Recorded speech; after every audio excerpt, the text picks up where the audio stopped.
Hi, I'm Trevor Conquergood. Welcome to this week's RNK Software Club's video of the week, and our topic for this week is the cool tool called Photo to Stitches, where you'll learn to take your photographs and convert them into an embroidery design, and then I'm going to sew mine onto a t-shirt. And so I picked this cool photograph of a Corvette to work on for my t-shirt, and so it's the tool that's up here on our toolbar that's called Photo to Stitches. And when you first select it, it's going to give you the ability to choose whatever photograph that you want to work with, right? And so I think I picked this one right here. And when that comes up, you have a two-step window. And I want to just say that the Photo to Stitches tool has two main reasons to use it.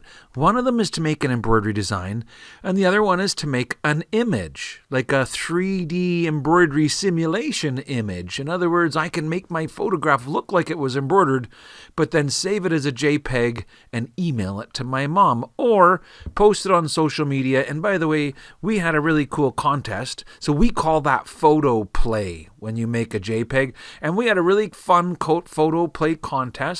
Many of you guys participated, and thank you so much to everybody who sent in an entry. It was awesome. All you had to do is basically make a photoplay image, send it to RNK, and that was your entry, and we received hundreds of them.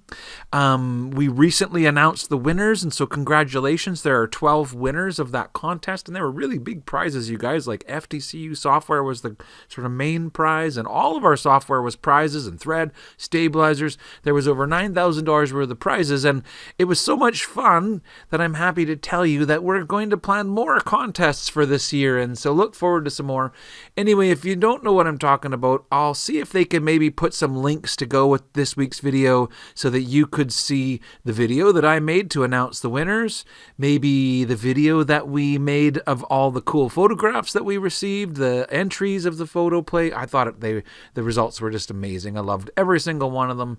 Anyhow, you bring in your photograph.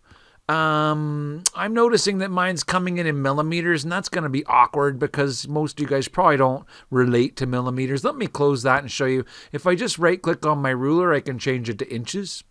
And if I change that to inches, then when I click on photo, to stitches, and I select this, it's going to come up in inches. So now we can see that, okay, the original photograph is like a 10 by 13 photograph, and I think I decided to put an oval around it. That said, you can't even put your own custom shape, so you can literally go click, click, click, and I won't take that little bit of extra time it would take to kind of do a really good job to kind of crop out this car, because if you really want to do a good job, you'd take a little more time and kind of put in a few more clicks to take out all the background. But you get the idea, right, that this is really neat, because now you can take a photograph of a person or a car or an animal or anything you want, your home, and take the trees out of the background. When I right click, it kind of masks it all off. See that? So I've just selected the car. It's custom, or I could have just as easily selected one, right? Like an oval or whatever. And when you say next, the software will generate kind of like a stippling. It'll first of all, it comes up with 32 colors. Well, here's a choice you're going to have to make. Do you want to have 32 color stops? Yes or no? The maximum 60, and so you can turn it all the way up to 60 if you want. If you're doing photo play, so let's just clarify, now that you're at stage 2, photo play is save as. That means make a JPEG. So here's my picture, save as, and it's going to give me a little window. And so I'll just go ahead and put it in here, photo play test, and hit save. And so it's going to make an image. Now, if I click finish, it's going to make an embroidery design. It's going to actually open up a new window and put down those stitches onto my screen. And I'll have made an embroidery design of that car that is kind of cropped in a unique way like that. And it has now I asked for 60 colors, but I only got 39. And we don't seem to have full control over the exact number of colors. It's going to be, the software is going to decide based upon the number of colors in the photograph and the number of shades. And there's a bit of a science to it. But that said, what I could have done, and we can run it again. So I'm just going to click on the tool again and select the same photograph. again. And this time, why don't we do the oval and like make it kind of go nicely around the car and say next, and then see that we have all kinds of options. So in step number 1, you're paying attention to the size and what you're cropping. And I'll talk about that again, the size being the key thing there. But in step number 2, you're talking about kind of like how many colors, which color palette. So when it tells you those colors, which do you want them in Floriani Poly? Do you want them in Embellish? Do you want them in Quilter Select? Do you want them in any of these different brands that we have? This is a full color, but might be cool to do it as a grayscale photograph. And so I can click apply. I don't have to finish anything or make any JPEGs. If I click apply, it'll just simply show me my results. And so grayscale might be kind of a nice looking result. And I can ask for a 3D preview, which kind of gives it more of that sort of what it really looks like, finished look. Now, here's the type of embroidery. You've got curvilinear and you've got crossover, and they're actually two different ways of kind of generating the stitches. So curvilinear is kind of like a stippling type of look. Crossover is kind of more like a hatching kind of look. But there are definitely times when one looks better than the other.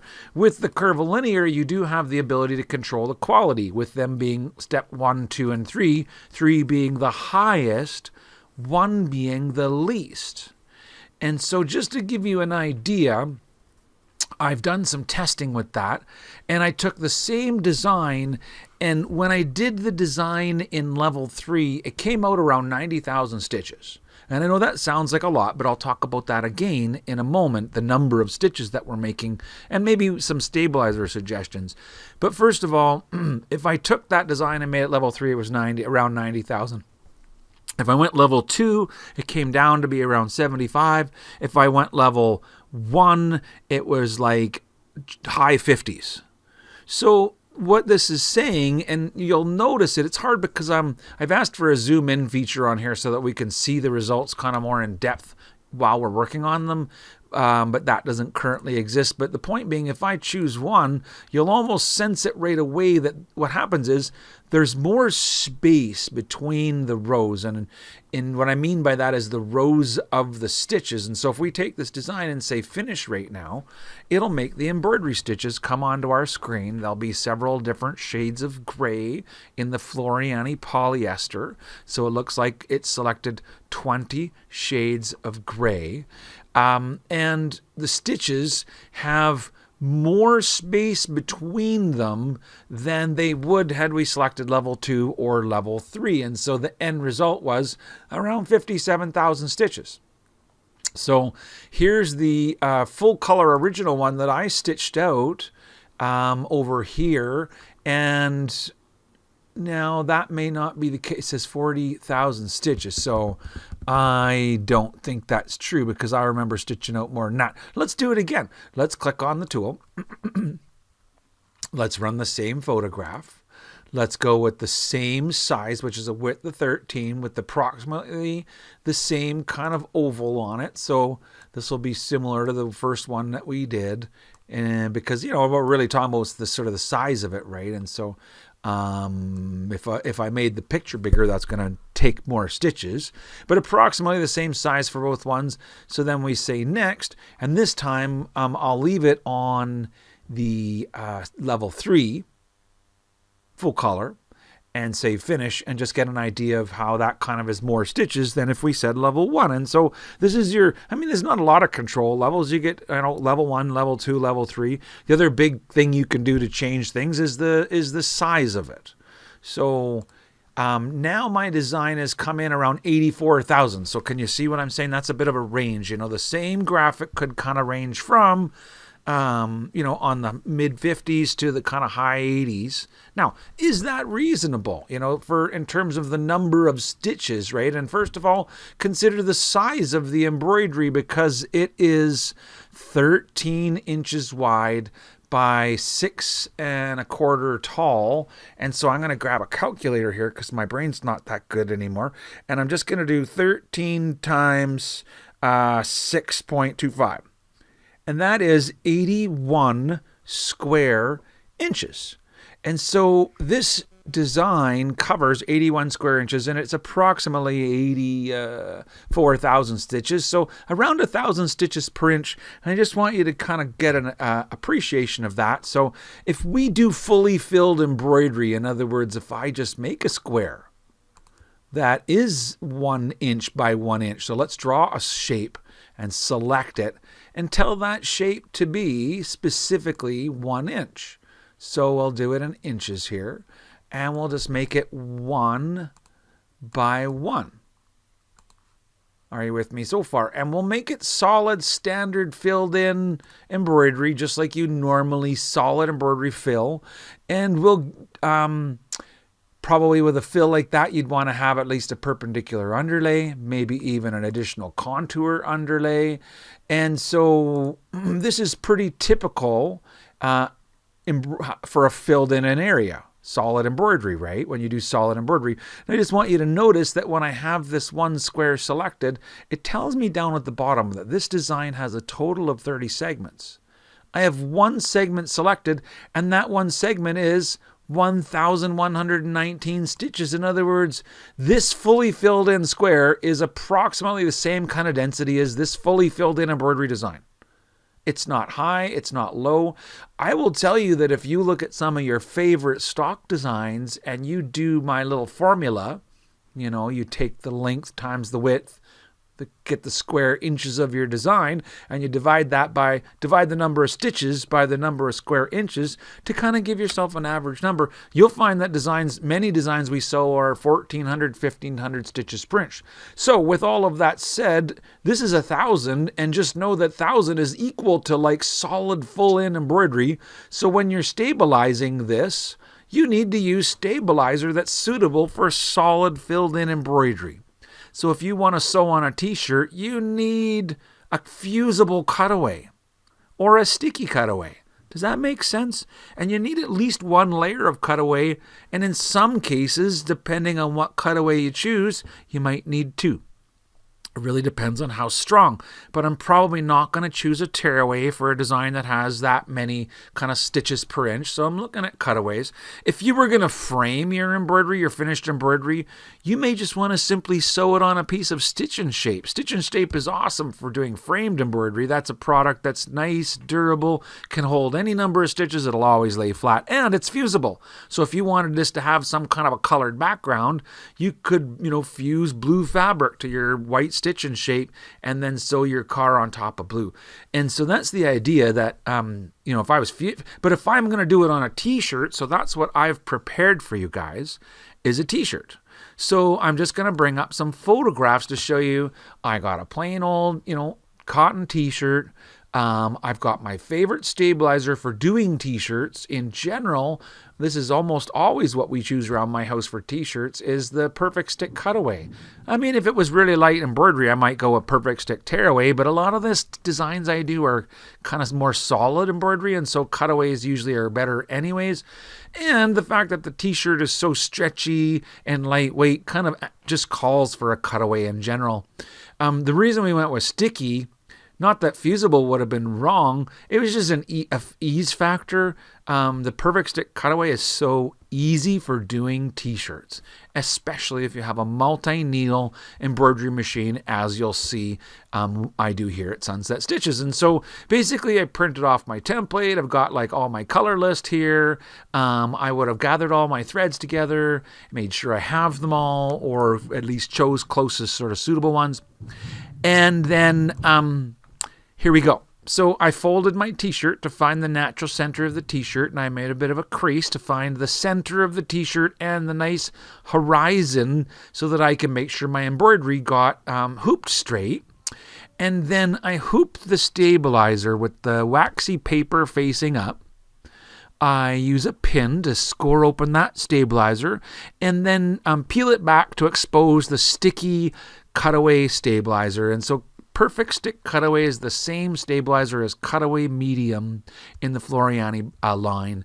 And so we've got a nice, strong, but yet soft cutaway stabilizer. Now, I take the shirt, and by the way, I think I forgot to say it was turned inside out. So back here, I found the center, but to do my hooping technique, I have reversed it so that I put the inside of the t-shirt stuck down onto the hoop, and I use this folded line of the shirt to mark up what the alignment marks of my embroidery hoop. And then I fold the shirt straight and stick it all down. And now I know that I've basically hooped my shirt up straight. I had measured the distance from the kind of like neckline down to find that spot. And then, so now we're ready to do the, so this is the, I've already, this is the front of my shirt. Okay. I'm confused on the photos. It's almost like I retook them because that looks to me like the inside of the shirt. So I don't know. But the reality is the inside of the shirt gets stuck down. I don't know if that photo is just a mistake or my eyes are playing tricks on me, but that looks better. The shirt is stuck down. It's straight. And I've taken the excess of the shirt and I've wrapped it around the hoop. So this is a multi-needle hoop advantage because you have a free arm for the bobbin mechanism. And so I have two hoop attachments. And so when it goes on the machine, I'm allowed. So the difference here, if you're sewing on a flat bed, like a single needle, kind of like sewing machine style embroidery machine, is you'll need to stretch your fabric around your hoop. Perfect Stick still works great. The only difference is now I use a little bit of pink tape to kind of like roll up all the fabric so that there's no fabric going underneath the hoop and it won't slip down under there. So if you're sewing on a flatbed machine, that's kind of the concern, is that some of your t-shirt starts to get underneath the hoop and then you could literally sew the front of your shirt to the back. So with a multi-needle, that's a little more of an advantage because you got that kind of embroidery in the round like this. Anyhow, if you got it, use it. That's my motto. I've got lots of machines here. So you sew your design on it. That's it. I mean, one layer of cutaway stabilizer was perfect for this design. 85,000 stitches. One layer of Perfect Stick cutaway. Now it's off the machine. I'm all done embroidery. Take it out of the hoop. It looks great. I mean, I don't know. Some photographs do have more sort of, this is hard because the car behind it starts to look like it's part of it and the people behind it kind of started to look like part of the car. Some photographs are better than others. This maybe it wasn't the number one choice to pick, but I really liked the car. And I guess, you know, it depends on where good enough fits in your embroidery vocabulary. It was good enough for me. Here I am removing the stabilizer. So because it's sticky, you pop it out of the hoop and you just kind of peel that stabilizer back until it reaches the edge of your embroidery and you use your scissors and you trim. There's a new scissors in the Floriani line. It's called the angled lace trim scissor. It's perfect for trimming things like this or because it's got a rounded edge so you'll never kind of poke and cut your t-shirt by accident. Love that scissor. Anyway, so you trim all your stabilizer away, and because we used that soft cutaway medium, this tiny little bit of stabilizer will never bother your skin. And if it did, you could easily iron some dream weave on the inside of that, right? But what I'm telling you is that is a really awesome embroidery. If you could feel my t-shirt, it's very soft. It's not stiff in any way, and yet it completely lays flat. If you wash it, you may need to put an iron to it, especially if you want to dry it. It is a t-shirt after all. Obviously you're going to wash it. That said, the one layer of cutaway medium, most of my shirts, I just hang them to dry with a little snap and hang, and my t-shirts don't need any pressing. And so how cool is that, you guys? You can do your own t-shirts with your own photographs. I've seen quite a few really amazing things on social media lately made with photo to stitches, and congratulations to all of you that have done I think some really beautiful examples of what you can do with photo to stitches. But I hope that was interesting to you guys. Like I said, if I was going to frame it, I might choose something like Stitch and Shape, or maybe sew it on cotton and then back it with a Deco Magic. That would also kind of make it nice and sturdy for framed work. But if you're planning on sewing it on a sweatshirt, then I think a natural choice is Perfect Stick cutaway or no-show nylon mesh. With no-show nylon mesh, I might be tempted to do two layers. Fuse one layer larger than your embroidery hoop. You know, put a hoop around it. Fuse one layer larger than your hoop. And then add a second layer as a floater under the hoop. that's not a bad idea as well. But I really found that one layer of Perfect Stick went a long ways. And if you found that you had a really heavy design and one layer of Perfect Stick cutaway didn't seem like enough, you could add a layer of tearaway medium to give it some extra strength. But for me on a t-shirt, my goal is to make that t-shirt be as pliable as possible. And I'm really happy with the results that I got from that single layer of cutaway, Perfect Stick cutaway. And so I hope you guys found today's video enjoyable. And until the next time, have a wonderful day. Thanks for listening, and bye for now.